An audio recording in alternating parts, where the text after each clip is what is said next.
नमस्कार।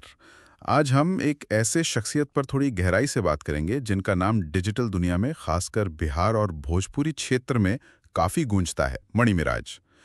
ये एक कंटेंट क्रिएटर हैं, यूट्यूबर हैं, सोशल मीडिया पर काफ़ी एक्टिव हैं। हाँ, और आज हम कोशिश करेंगे उनके सफ़र को समझने की।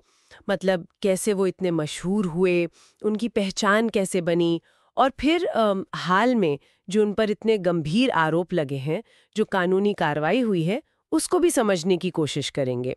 और इसके लिए हमने कई तरह के सोर्सेज देखे हैं। बिल्कुल। इसमें उनके अपने प्लेटफॉर्म्स जैसे यूट्यूब, इंस्टाग्राम तो हैं ही, साथ में कुछ ऑनलाइन बायोग्राफीज या फैन साइट्स भी हैं। पर यहाँ एक बात मुझे लगता है साफ करनी जरूरी है। हाँ, क्या? कि ये जो फैन साइट्स या बायो वाले पेज होते हैं, इन पर जो जानकारी होती है, खासकर पर्सनल डिटेल्स जैसे जन्म कहाँ हुआ, उम्र क्या है। हाँ, वो अक्सर अलग अलग मिलती है। एग्जैक्टली। मतलब उन पर पूरी तरह भरोसा नहीं किया जा सकता। सही कहा। जैसे मणि मिराज के केस में ही कहीं लिखा है जन्मस्थान किशनगंज, कहीं मुजफ्फरपुर, उम्र भी कहीं 2000, कहीं 2002, कहीं 2004। तो मतलब कंफ्यूजन है। इसीलिए ऐसी साइट्स पर आंख बंद करके यकीन करना ठीक नहीं। हाँ, तो इसलिए हमने अपनी बातचीत का आधार कुछ प्रमुख मीडिया रिपोर्ट्स को भी बनाया है, जैसे एबीपी लाइव है, Times of India, the Week, News Bytes, इनमें जो खबरें छपी। बिल्कुल। तो हमारा इरादा सीधा है, जितने भी ये स्रोत हैं, इनसे जो खास बातें निकली हैं उनको सामने रखें, ताकि मणि मिराज कौन है, उनका करियर कैसा रहा, और ये जो हालिया घटनाक्रम है, इसकी एक साफ तस्वीर जहां तक मुमकिन हो बन सके। चलें, फिर शुरू करते हैं। हाँ, उनके करियर से कैसे ये सब शुरू हुआ। हाँ बिल्कुल। मणि मिराज का जो उभार है वो डिजिटल कंटेंट की दुनिया से ही हुआ, और शुरुआत हुई शॉर्ट फॉर्म वीडियो से।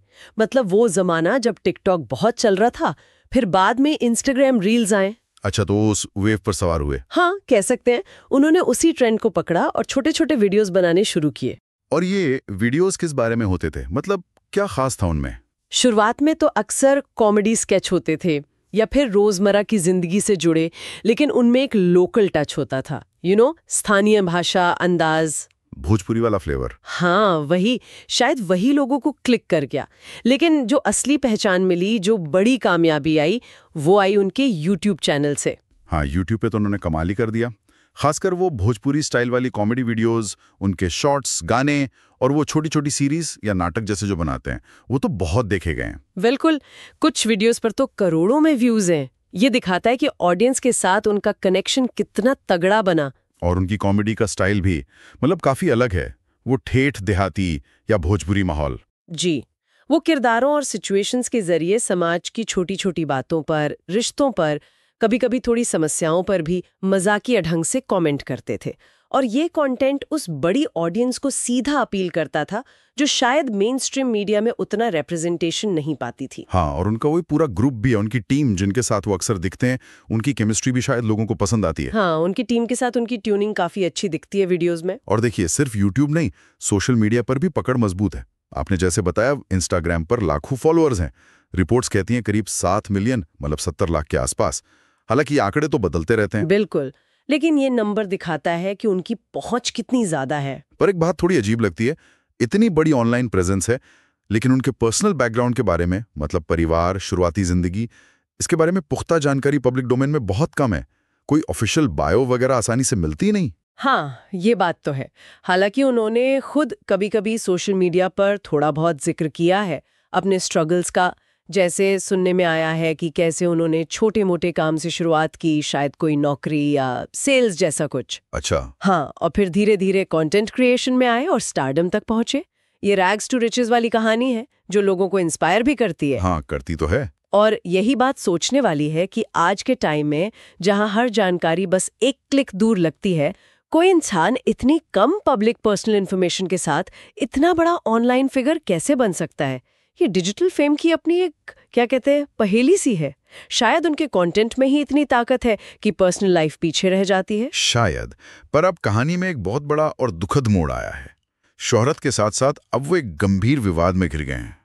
चलिए अब इस पर आते हैं। हाँ, ये मामला उछला सितंबर 2025 के आसपास, जब एक महिला, जिन्हें मीडिया में अलग अलग नामों से जैसे वानु दी ग्रेट या वंदना बताया गया, उन्होंने मणि मिराज पर बहुत ही सीरियस आरोप लगाए। और ये आरोप सामने कैसे आए? ये पहले सोशल मीडिया पर कुछ वीडियोस के जरिए सामने आए और फिर जाहिर है इतनी बड़ी हस्ती का मामला था तो देखते ही देखते मेन स्ट्रीम मीडिया ने भी इसे उठा लिया। और ये आरोप कोई मामूली नहीं है, काफी गंभीर बताए जा रहे हैं।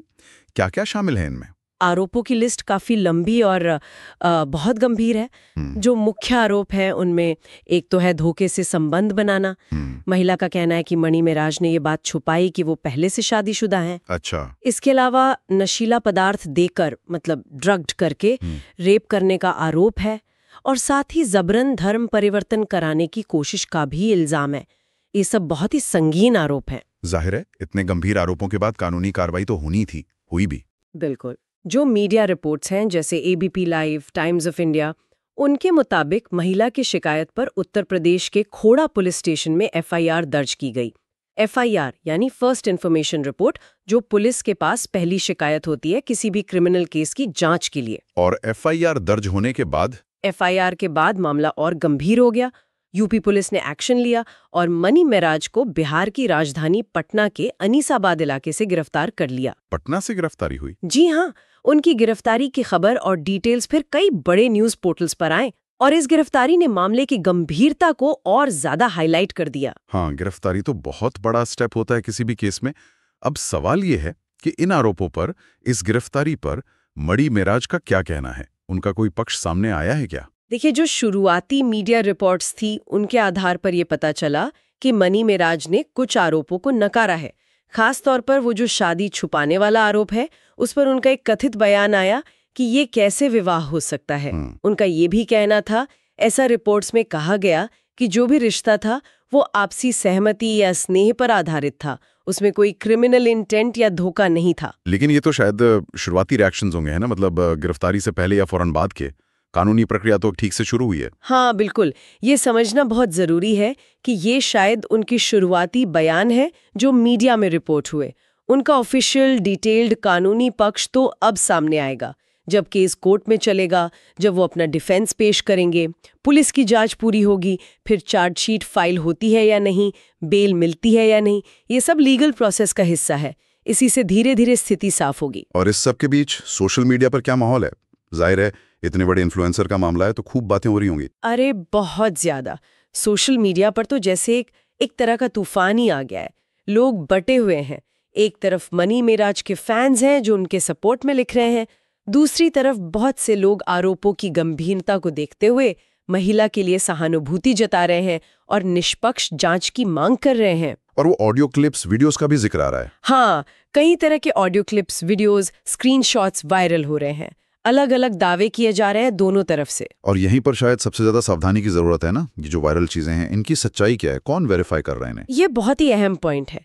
देखिए, जो पब्लिक में अवेलेबल डॉक्यूमेंट्स है या जो भरोसेमंद रिपोर्ट्स हैं, उनसे यही पता चलता है कि सोशल मीडिया पर जो ये ऑडियो वीडियो क्लिप्स या दावे तैर रहे हैं, इनमें से ज्यादातर का कोई स्वतंत्र सत्यापन मतलब इंडिपेंडेंट वेरिफिकेशन या तो बहुत कम हुआ है या हुआ ही नहीं है। मतलब ये कि ये एक तरफा बयान हो सकते हैं, एडिटेड हो सकते हैं, किसी खास मकसद से फैलाए जा रहे हो सकते हैं।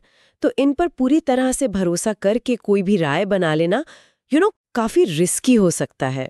तो कुल मिलाकर हम एक ऐसी सिचुएशन में हैं जहां आरोप बहुत संगीन है, कानूनी कार्रवाई शुरू हो चुकी है, गिरफ्तारी भी हुई है, लेकिन सच क्या है ये अभी पूरी तरह साफ नहीं है। बिल्कुल, और यही बात हमें इस डिस्कशन के अगले और शायद सबसे जरूरी पॉइंट पर लाती है, सच्चाई की अनिश्चितता। इस मोमेंट पर अगर हम ठंडे दिमाग से देखें तो ये कहना बहुत मुश्किल है कि कौन से आरोप पूरे सच हैं और कौन से झूठे। इसके कारण क्या हैं? थोड़ा और समझाएंगी आप? पहला कारण तो यही कि ज्यादातर जानकारी, खासकर जो मीडिया रिपोर्ट्स में है, वो अभी शुरुआती दावों पर, आरोपों पर और पुलिस की इनिशियल कार्रवाई पर बेस्ड है। इन्वेस्टिगेशन तो अभी चल रही है, सबूत इकट्ठे किए जा रहे होंगे, गवाहों से पूछताछ होगी, पूरे पिक्चर अभी सामने आनी बाकी है। सही। दूसरा, जैसा हमने पहले कहा, मणि मेराज ने खुद कुछ आरोपों से इनकार किया है। उनका पक्ष भी लीगल प्रोसेस के तहत डिटेल में सामने आएगा और उसे भी सुनना जरूरी है। एक तरफा कहानी पर फैसला नहीं हो सकता। और तीसरा और शायद सबसे अहम ये है कि मामला अभी जुडिशियल प्रोसेस के बिल्कुल शुरुआती फेज में है। पुलिस जांच कर रही है, लेकिन अभी तक किसी कोर्ट या किसी निष्पक्ष जांच एजेंसी ने इस मामले में कोई फाइनल वर्डिक्ट या कंक्लूजन नहीं दिया है। गिरफ्तारी होना एक बात है और दोषी साबित होना बिल्कुल दूसरी बात। तो मतलब किसी भी नतीजे पर कूद पड़ना अभी ठीक नहीं होगा। ये केस एक तरह से हमें ये भी सिखाता है कि इस डिजिटल दौर में जहां खबरें और आरोप इतनी तेजी से फैलते हैं, सच तक पहुंचना कितना मुश्किल हो सकता है ना? हाँ, खासकर जब मामला किसी जानी मानी हस्ती से जुड़ा हो, तब तो इमोशंस और अटकलें तथ्यों पर हावी होने लगती हैं। यहाँ धैर्य रखने की और लीगल प्रोसेस पर भरोसा रखने की जरूरत होती है। तो अगर हम अब तक की सारी बातचीत को समेटें, तो क्या मुख्य बातें निकल कर आती हैं? मुख्य बातें ये हैं। मणि मेराज एक बहुत popular Bhojpuri content creator, short videos और यूट्यूब से फेमस हुए। हाल में एक महिला ने उन पर गंभीर आरोप लगाए। शादी छुपाना, नशीला पदार्थ देकर रेप, धर्म परिवर्तन का दबाव। इन आरोपों पर यूपी पुलिस ने एफआईआर दर्ज की है। मणि मेराज को पटना से गिरफ्तार किया गया है। उन्होंने शुरुआती तौर पर कुछ आरोपों का खंडन किया है, ऐसा रिपोर्ट्स में कहा गया है। मामला अभी पुलिस जांच के दायरे में है और कानूनी प्रक्रिया चल रही है। और आगे क्या होता है, ये पूरी तरह इसी कानूनी प्रक्रिया पर निर्भर करेगा। जांच होगी, चार्जशीट आएगी या नहीं, कोर्ट में सुनवाई होगी, फिर फैसला आएगा, तभी पूरी सच्चाई सामने आ पाएगी। बिल्कुल। और इस पूरे मामले से कुछ चीजें सीखने को भी मिलती हैं, कह सकते हैं। पहली तो यही कि ये जो ऑनलाइन फेम है, ये कितनी दो-धारी तलवार हो सकती है। ये आपको आसमान पर पहुंचा सकती है, पर उतनी तेजी से आपको विवादों और जांच के घेरे में भी ला सकती है। सही कहा। दूसरी बात, ये दिखाता है कि डिजिटल युग में इन्फॉर्मेशन और कई बार मिस इन्फॉर्मेशन कितनी तेजी से फैल सकती है और किसी की इमेज को मिनटों में बना या बिगाड़ सकती है। और ये हम सबको, मतलब जो जानकारी ले रहे हैं, उन्हें भी एक जिम्मेदारी याद दिलाता है कि हमें सोर्सेस पर सवाल उठाने चाहिए, जानकारी को क्रॉस चेक करना चाहिए और किसी भी सेंसेशनल मामले में तुरंत किसी नतीजे पर पहुंचने से बचना चाहिए। लीगल प्रोसेस का सम्मान करना और इंतजार करना जरूरी है। हाँ बिल्कुल, क्योंकि हर कहानी के कई पहलू होते हैं और सच अक्सर जांच और समय के साथ ही बाहर आता है। जल्दबाजी में किसी को हीरो या विलेन बना देना वो न्याय के सिद्धांत के भी खिलाफ है। तो इस पूरी बातचीत के आखिर में एक सवाल शायद हम सब के सोचने के लिए छोड़ सकते हैं। जब कोई पब्लिक फिगर, कोई जाना माना चेहरा इस तरह के सीरियस आरोपों में घिरता है, तो समाज की, मीडिया की और उनके जो फैंस या फॉलोवर्स हैं, उनकी क्या भूमिका या जिम्मेदारी होनी चाहिए? ये वाकई में एक बहुत बड़ा और मुश्किल सवाल है। और इसी से जुड़ा एक और सवाल है, किसी इंसान की पर्सनल लाइफ की प्राइवेसी और पब्लिक लाइफ में उसकी अकाउंटेबिलिटी, इसके बीच वो बारीक लाइन कहाँ खींची जानी चाहिए? खासकर ऐसी सिचुएशन में जब आरोप बहुत गंभीर हो लेकिन सच्चाई अभी कानूनी जांच के दायरे में हो और पूरी तरह सामने ना आई हो। हाँ, इन सवालों का कोई आसान जवाब नहीं है, पर इन पर सोचना जरूरी है। बिल्कुल। तो ये कुछ ऐसे विचार हैं जिन पर शायद हमें और सोचना चाहिए। आज हमने मणि मेराज के मामले से जुड़ी जो भी उपलब्ध जानकारी थी, अलग अलग स्रोतों से जो बातें सामने आई, उन्हें समझने की कोशिश की। देखते हैं आगे ये मामला क्या मोड़ लेता है।